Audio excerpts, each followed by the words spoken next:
এটা ছিল সমুদ্র সৈকতের একটা রাত্রিবেলা দৃশ্য, যেটা রাত 7টা কি 8টা নাগাদ আমরা সমুদ্র সৈকতে চলে যেতাম এবং সেখানে গিয়ে বেশ অনেকটা সময় কাটাতাম আর সুন্দরভাবে এই প্রকৃতির সৌন্দর্যকে অনুভব করতাম। তো hello friends, good morning and welcome back to my channel. আশা করছি সবাই খুব ভালো আছেন এবং আমিও ভীষণ ভালো আছি। আমি নন্দিতা। তো আজকের ভিডিওটা হচ্ছে আমরা দীঘা থেকে যখন বাড়ি যাচ্ছি সেই যাওয়ার পথে আমরা কোথায় কোথায় গেছিলাম সেইটা তুলে ধরার চেষ্টা করেছি।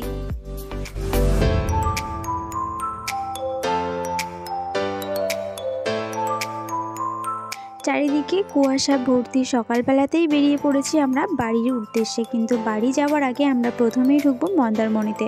আর মন্দারমণি যাওয়ার পথে এইখানে মন্দিরগুলো এত সুন্দর কারুকার্য করে করা আছে যে দেখলেই মনটা যেন ভরে যাচ্ছে। তো এখানে খুব সুন্দর একটা মন্দির আছে যেখানে গাড়ি পার্কিংয়ের ব্যবস্থা আছে। এখানে গাড়ি রাখা হয়েছে আর তারপরে আমরা সোজা ছুটে চলেছি একদম সমুদ্র সৈকতে মন্দারমণিতে।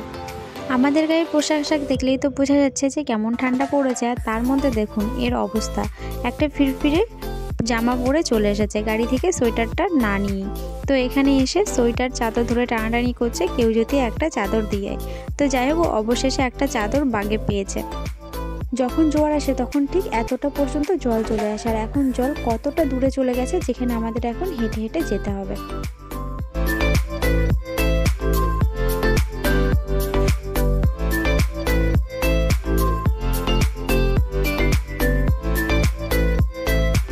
আমরা এমন একটা সময়ে এসে পৌঁছেছি যে টাইমে কোনো দোকান পাশারও খোলেনি আর সেরকমভাবে কোনো মানুষের সমাগমও হয়েছিল না, কারণ আমরা অনেকটা ভোর থাকতেই বেরিয়ে পড়েছিলাম, অন্ধকার থাকতেই।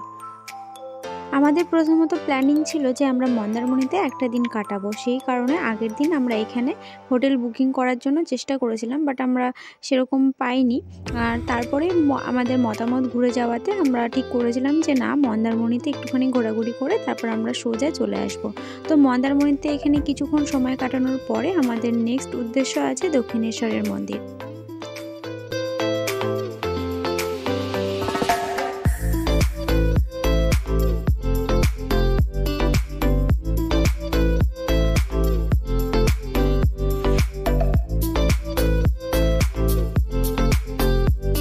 তো সকালবেলার এই মুহূর্তটা বেশ ভালো লাগছিল, তবে কি এখানে প্রচণ্ড নোংরা আবর্জনা দেখা যাচ্ছিল। ঢেউয়ের সাথে সাথে চলে আসছে অনেক ধরনের প্যাকেট, তারপরে প্লাস্টিকের প্যাকেট, তাছাড়াও আবর্জনা সমস্ত কিছু ঢেউয়ের সাথে সাথে কিনারায় চলে আসছিলো। তো যাই হোক, আমরা এখানে অনেক ছবি টবি তুললাম, অনেক মজা করলাম।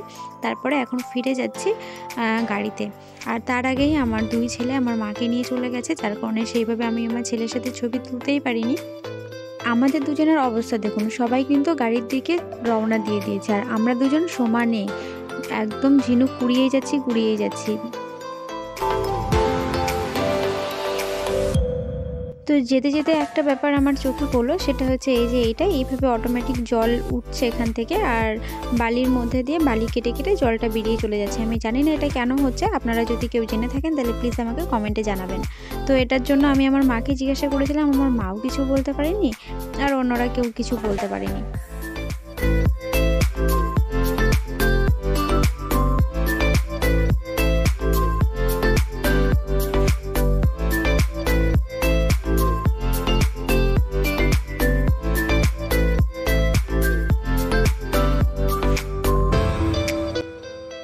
মন্দিরটা একবার দেখে বলুন তো কার কার আমার মতো চোখ দুটো জুড়িয়ে গেল। তো যাই হোক, মন্দিরে খুব সুন্দর কারুকার্য দেখে সত্যিই চোখ জুড়িয়ে যাওয়ার মতোই। তো এখানে দুটো মন্দির আছে একসাথে, একদিকে আছে শ্যামা মায়ের মূর্তি আর আরেকটাতে আছে মা মনসা এবং তার দুই পাশে আছে লক্ষ্মী এবং গণেশ।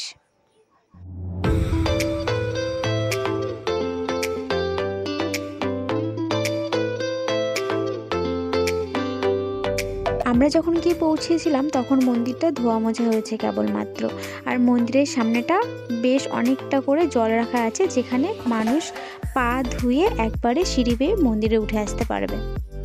আবার আমরা গাড়িতে উঠে পড়েছি আর এখন বেশ অনেকটা বেলা হয়ে গেছে আর সকালে চা জলও তো খাওয়া হয়নি আর সেরকম দোকান পাশার খোলেওনি যে কোথাও দাঁড়িয়ে আমরা সকালের চা জলটা খেয়ে নেব।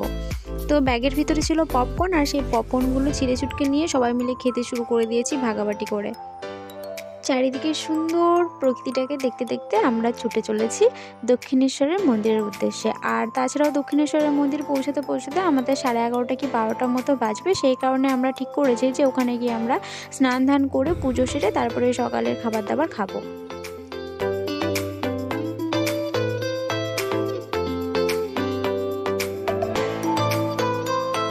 দক্ষিণেশ্বরের মন্দিরে আমরা পৌঁছেছিলাম প্রায় 11:15 কি 12টা নাগাদ। আর সেখানে গাড়ি পার্কিং রেখে বেশ কিছুটা হেঁটে তবেই কিন্তু আমাদের মন্দিরে যেতে হয়েছিল। তো মা বলল যে সবাই মিলে খালি পায়ে যাওয়া যাক মন্দিরে, যার কারণে আমরা সবাই গাড়িতে চটি রেখে আমরা মন্দিরের উদ্দেশ্যে গেছিলাম। কিন্তু কপাল খারাপ যে আমরা এমন একটা দিনে পৌঁছেছি, সেই দিনটা একটা যোগ ছিল, যার কারণে আমাদের পুজো তো দূরে থাক, মায়ের দর্শনটুকু পাইনি আমরা। তো আর কি করা যাবে, সেই জন্য আমরা ভাবলাম যে আমরা স্নান ধান করে চারিদিকটা একটু ঘোরাঘোরা করে কিছু খাওয়া দাওয়া করে এখান থেকে সোজা বাড়ি চলে যাব। আর এতটা পরিমাণে ভিড় হয়েছিল যে আমাদের যে পুজো দেওয়ার মতো পরিস্থিতি আমরা দেখলাম না, কারণ সবাই ছোট ছোট বাচ্চা, সবাইকে নিয়ে পুজো দেওয়া আমাদের সম্ভব না এই ভিড়ের মধ্যে। আর তার মধ্যে প্রায় 2-2:30টার দিকে মন্দির বন্ধ হয়ে গেছিলো। তারপর যারা পুজোর বাকি ছিল তারা আবার সেই 3-4টের দিকে মন্দির খুলবে, তখন আবার পুজো দিতে পারবে। আমরা এমন একটা টাইমে গেছিলাম যে আমরা স্নান করতে করতেই 2টো বেজে গেছিলো আর মন্দির বন্ধ হয়ে গেছিলো। তারপর 3-4টে পর্যন্ত অপেক্ষা করা আরও অসম্ভব ব্যাপার। চারিদিকের ভিড় দেখলেই বোঝা যাচ্ছে যে মায়ের কাছে কত ভক্তের সমাগম হয়েছে। জানি না মা আবার কবে কৃপা করবেন আর কবে এসে মায়ের পুজো দিয়ে মায়ের দর্শনটা পাবো।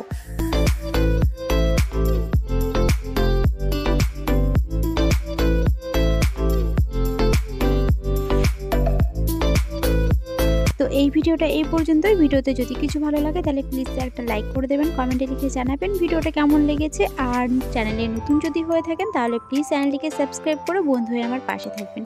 দেখা হচ্ছে নেক্সট ব্লগে। আজকের মতো টাটা।